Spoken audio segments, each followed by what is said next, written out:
Detalye sa panganganak ni Lovie Poe at ang first baby nila ni Monty Blanco. Lovie Poe masayang ibinahagi ang kanyang pagiging official mommy at ang kanyang pregnancy journey sa kanyang first child. Ito ang buong istorya. Masayang ibinahagi ng aktres na si Lovie Poe ang kanyang pagiging isang ganap na mommy ngayon. Sa Instagram post ng aktres, ini-upload niya ang video kung saan makikitang karga-karga niya ang first baby niya sa asawang si Monty Blanco. Mababasa naman ang kanyang sweet caption. "The moment I met you, instinct took over. Welcome to the world, my love." Bumuhos naman kaagad ang pagbati ng ilan sa mga malalapit na kaibigan niya sa showbiz. Pansin pa sa bagong update ng aktres ang pagiging fit and blooming pa rin niya sa kabila pa man na bagong panganak pa lamang siya. Ilang araw lamang bago manganak ang aktres, inilahad niya na excited na siya sa magandang transformation niya at sa sobrang nagustuhan niya ang pinagbago ng kanyang katawan habang nagbubuntis. Matatanda ang masayang ibinunyag ng aktres ang pagbubuntis niya sa unang anak nila ni Monty. Inanunsyo niya ito noong September 1 sa pamamagitan ng kakaibang anunsyo kung saan kita nga ang kanyang baby bump. Sa isang brand collaboration, ibinahagi niya ang kanyang maternity photoshoot kung saan opisyal din niyang inanunsyo na finally, magiging parents na nga silang mag-asawa. Agad namang bumuhos ang pagbati ng mga kaibigan ng aktres sa showbiz na siyang nasiyahan din sa magandang balita. Bago pa man ipakita sa publiko ang naturang maternity shoot, may pasilip pa ang nasabing brand para nasa baby bump ng aktres. At bago pa man ang formal announcement, kwento niya na ang unang runway ng kanyang baby sa kanyang belly. Na siyang nangyari noong Bench Body of Work show noong Marso. Sa isang artikulo, ibinahagi pa ng aktres na nagsimula na raw siyang idokumento ang pagbubuntis niya mula pa noong March 2025. Gaya ng pagrampa niya sa Bench Body of Work show noong March 21. Kung matatandaan din, bago pa man ang opisyal na anunsyo, binasag na nga ni Carla Abellana noon ang pagiging curious ng karamihan at nag-congratulate kaagad sa aktres. Sa kasunod naman ng mga araw, opisyal na ibinahagi naman ng aktres online ang kanyang pregnancy journey. Kung saan mababasa sa kanyang post ang baby on the way.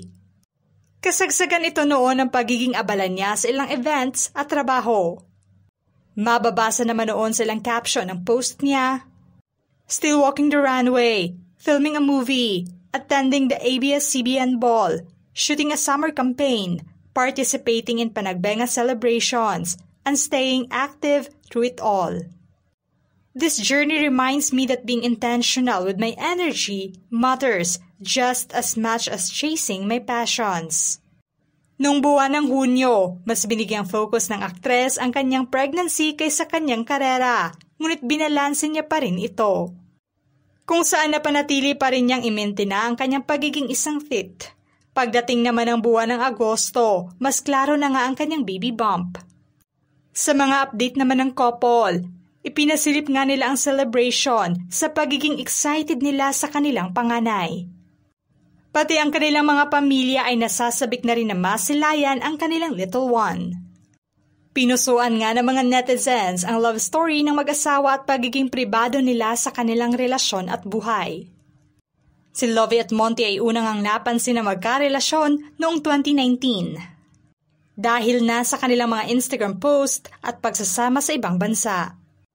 Ayon sa mga panayam, hindi agad nila sinabi sa publiko ang pagiging engaged hanggang August 2023. Ang aktres mismo ay nagsabing hindi niya inisip agad ang kasal bago makilala si Monty. "I never saw myself settling down. I'm happier when I'm with Monty." Ikinasal nga ang couple noong August 2023 sa England. Isang intimate ceremony nga ang dinaluhan ng malalapit nila na kaibigan at mga pamilya. Hindi naman naging hadlang sa aktres ang pagiging malayo nila sa isa't isa ni Monty at napanatiling matatag nga ang kanilang relasyon. Sa isang panayam noong November 2024, sinabi ng aktres na nakatulong si Monty sa kanya para sa slow down at magkaroon siya ng balanse dahil sanay nga siya sa mabilis na buhay sa showbiz. Suportado naman ni Monty ang transisyon ng aktres bilang isang ganap na mommy at sa karera niya, Pareho nga silang nagtatrabaho sa likod ng kamera. Noong March 2024, inilunsad nila ang kanilang sariling production company na pinagtulungan nila at nakatutok nga ito sa paggawa ng pelikula at global storytelling. Kaya naman kahit nakatuon ang aktres sa kanyang pagiging isang ganap na mami ngayon, ay hindi pa rin niya makalimutang maging aktibo sa kanyang passion. Noong buwan ng Abril, lumahok nga ang asawa niyang si Monty sa shooting ng pelikulang The Sacrifice sa Pilipinas bilang bahagi ng production team. Ipinakita naman ng aktres na hindi kinakailangang itigil ang karera dahil lamang sa pagbubuntis.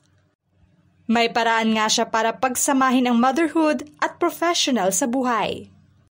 Para sa kanya, ang pagbubuntis ay nagbigay ng bagong inspirasyon hindi lang bilang artista kundi bilang maging isang ina. Una nang inihayag ng aktres sa mga interview bago pa siya mag-anunsyo. Sinabi niya na gusto niyang ipagpatuloy ang kanyang trabaho at hindi basta susuko sa showbiz dahil lang buntis. Matatandaan sa premiere ng kanyang pelikula na may partisipasyon siya bilang producer, ang Bad Man. Lumabas siya na naka-baby bump dress sa red carpet, na nagpapakita ng bagong imahe ang pagiging artista at isang ina. Bago pa man ang pagbubuntis, inamin ng aktres na may takot siya sa pagiging isang ina. Saad niya noon, "Of all the roles I will play, probably being a mother will be the most difficult and the most challenging ever." Inisip niya rin na kailangan niya ang suporta ng kanyang asawang si Monty at ang pagkakaroon ng balansing buhay sa trabaho at pamilya. Pagkatapos ng announcement niya noon, nagbago na nga ang messaging niya kung saan saad niyang hindi lang artist who's expecting a baby, kundi mom-to-be who still chooses to be active, intentional and creative na umano siya. Ayon pa sa ulat, naging private lamang daw ang baby shower nila, gayon din ang pag-alalay ni Monty sa aktres sa tuwing may taping ito habang nagbubuntis. Naging bukas naman ang aktres sa asawa niya na mahal niya ang kanyang karera. Sa pahayag ng aktres noon, "I love my job. My husband knows this. I've been working since I was 15. It is something that he said he can no longer change about me. I'm very grateful that he is supportive."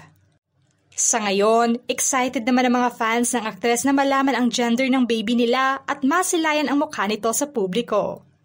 Hindi naman maiwasang makapagsana all ng mga netizens sa ganda pa rin ang disposisyon ng katawan ng aktres matapos manganak.